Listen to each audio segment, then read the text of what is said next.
Oras. Tiniyak ng kumpanyang Shell na hindi sila magtataas ng presyo kahit malaking dagdag gastos para sa kanila yung pakakasara ng tumatagas na tubo o pipeline na dinaraanan ng kanilang mga produkto.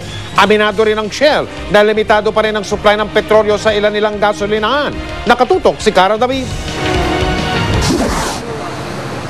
Limitado ang supply ngayon ng langis sa ilang gas station ng Shell. Ayon sa Shell, dulot ito ng pagkakasara ng pipeline ng FPIC na tinukoy kamakailan bilang ugat ng gas leak sa West Tower Condominium sa Makati. Because of the closure, we're expecting tightness in the market. Okay, some of our stations have specific grades na medyo wala muna. But we are doing everything possible to ensure that supplies will be sustained. Sa 117-kilometer FPIC pipeline dumadaan noon ang mga produktong petrolyo ng Shell mula Batangas patungong Pandacan Oil Depot. Pero ngayon, sarado na ito. Simula nang isara ang FPIC pipelines, ito na ang paraan na ginagamit ng Shell para ibiyahe ang kanilang langis. Ang mothership na nasa aking likuran ay naglalaman ng 4 to 5 million liters ng langis araw-araw. Araw-araw din may mga barge na lumalapit dito at kinakarga ang langis papunta sa Pandacan Oil Depot. Ang ibang langis naman na di makadaan sa pipeline o sa barko, ibinabiyahe ng malalaking truck sa highway. Ayon sa Shell, may pagkadelikado ang ganitong estilo. May kamahalan din ito kaya umaasa sila na mabubuksan din sa lalong madaling panahon ang FPIC pipeline. You have trucks traveling all the way to the south, passing the South Expressway. You have trucks going all the way to the north, passing the North Expressway. You're exposing yourself to more lorries and safety issues. Pero sa kabila ng dagdag na gastos sanhi ng pagkakasara ng FPIC pipeline, hindi raw magtataas ng presyo ng mga produktong petrolyo ang Shell. Hindi naman daw kasi apektado ng pinasarang pipeline ng ibang oil player. Kaya kung magmamahal ang produkto ng Shell, tiyak na lilipat sa ibang gasolinahan ang mga motorista. Cara David, Nakatutok, 24 Oras. Apektado ng rerouting scheme ng daloy ng trapiko sa mga kalsada malapit sa Magallanes Interchange. Nakatutok doon live si Mariz Umali. Mariz. Mel, kalituhan ng pangunahing sanhi ng pagsisikip ng daloy ng trapiko dito sa mga kalsada papunta sa may Magallanes Interchange southbound dahil sa ipinatutupad na rerouting scheme dahil pa rin sa patuloy na paghuhukay na isinasagawa dito sa may West Tower Condominium. Magmula sa may President Quirino papuntang Buendia flyover at papasok sa South Superhighway, naiipon ng maraming sasakyang ito. Ang mga malalaking sasakyan kasi gaya ng mga truck, bus, container vans at iba pang mga six-wheeler na sasakyan at mas malaki pa rito ay di na pinapayagan dumaan sa southbound ng Magallanes flyover. Ipinag-utos ito ng DPWH matapos may makitang crack dito, bunsod ng patuloy na paghuhukay para matunton ang pinagmumula ng leak sa may West Tower Condominium. Kaya sa halip na dumiretso papunta Magallanes Interchange, sa Skyway na lang pinadadaan ang mga dampuhalang sasakyan. Kaya't wala na munang truck ban sa Skyway pansamantala. Kung wala namang pambayad sa Skyway, may alternatibong rutang inilaan ang mga traffic enforcer. Kakanan sa Buendia, papunta sa Taft at Rojas Boulevard, kaliwa sa Diosdado Macapagal Extension at kaliwa papunta sa Mantrade pagkatapos ay kanan na sa South Superhighway.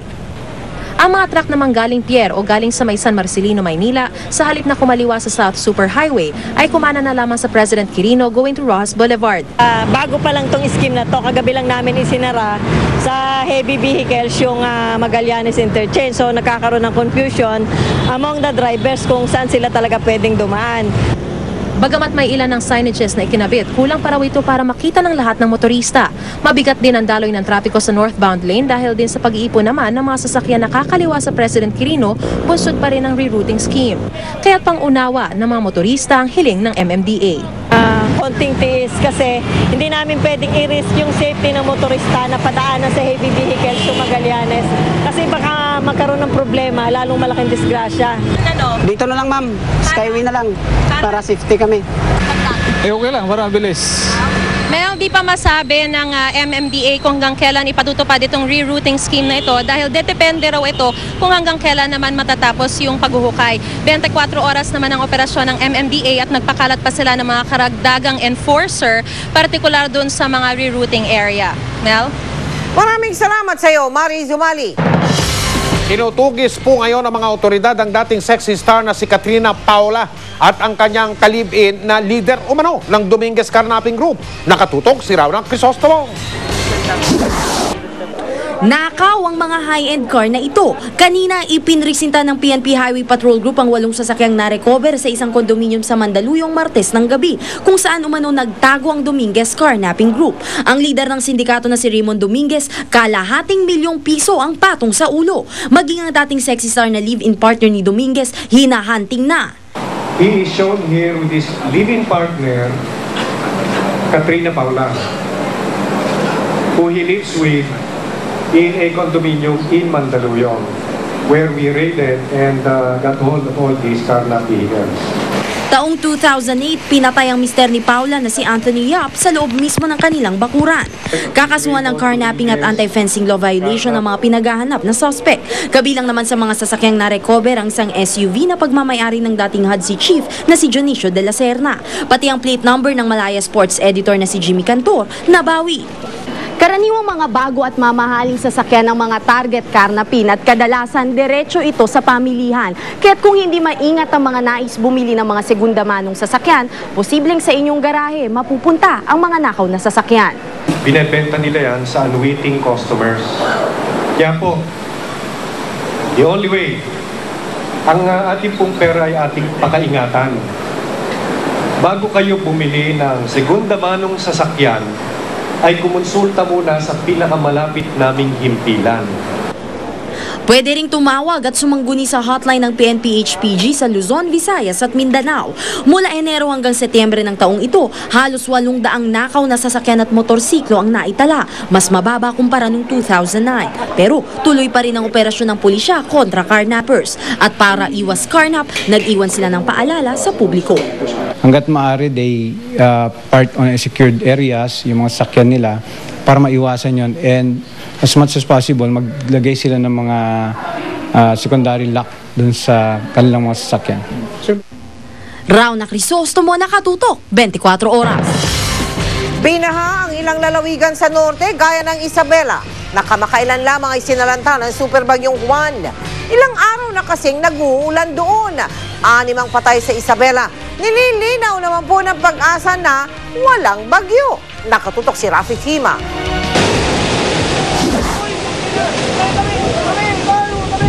Hindi pa man tuloy ang nakakabangon ng Isabela at iba pang lalawigan sa norte sa hagupit ng bagyong Juan. 2 linggo na ang nakalilipas. Muli na naman itong binaha dahil sa ilang araw na pag-uulan. Ang Ilagan Isabela, muling napuruhan. Mahigit 50 barangay lubog sa baha. Halos 500 pamilya lumikas na. Yung iba naglipat na ng mahalagang kagamitan sa ikalawang palapag ng kanilang bahay. Pag-aabutan kami ng gabi, para makasigurado na lang, nag-evacuate kami sa second floor.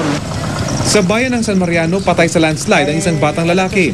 Isa pang lalaki nawawala. Sinuspinde ng DepEd ang klase hanggang sa high school level sa buong Isabela. Bahagya naman nagpakawala ng tubig ang Magat Dam dahil umakyat na sa maximum ang water level nito. Sa Tugigaraw, Cagayan, nakitang patay sa creek ang isang babaeng 77 taong gulang. Abot sa 9,000 katawang inilikas dahil sa pagbaha. Sa Apayao naman, 3 bayan ang isolated dahil sa landslide. Hindi rin nakaligtas sa pagbaha ang Aurora. Sa Dinalungan, tuluyang umapaw ang ilog. Marami ang stranded dahil sa pagragasa ng tubig hanggang sa kalsada. Bandang Vietnam.